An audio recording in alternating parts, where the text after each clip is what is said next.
In Ephesians 5:21, Paul says this, and further, submit to one another out of reverence for Christ. Now, what does this have to do with employer and employee relationships? Remember, Paul wrote this to the church.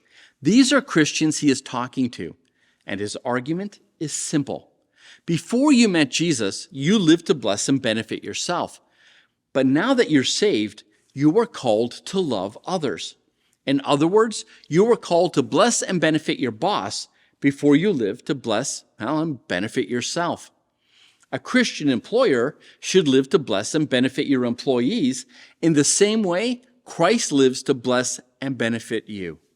Paul's word to the Christian masters must have been shocking in those times when the laws and the culture were slanted completely towards the masters, even to the point of brutally and viciously punishing slaves.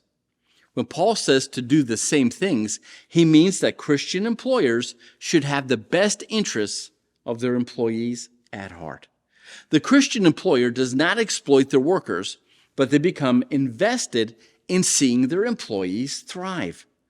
I mean, what better witness could an employer have than to love their employees the way Christ loves their employees?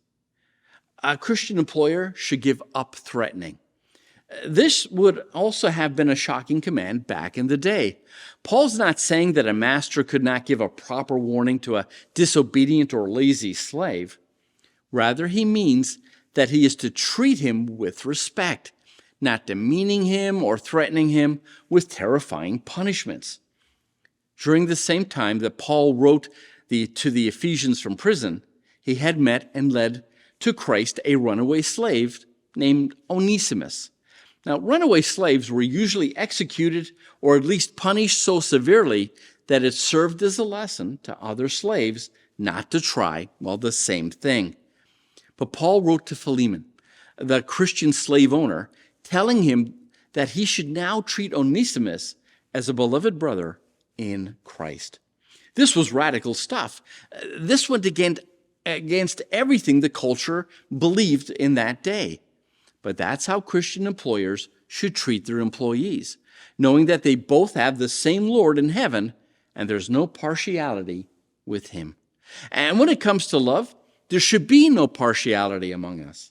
And that means, as an employer, you should treat your employees the way you would want to be treated if you worked for somebody like you. And that was our nugget for today. Thanks for stopping by. Have a look at your lesson. I'll see you tomorrow.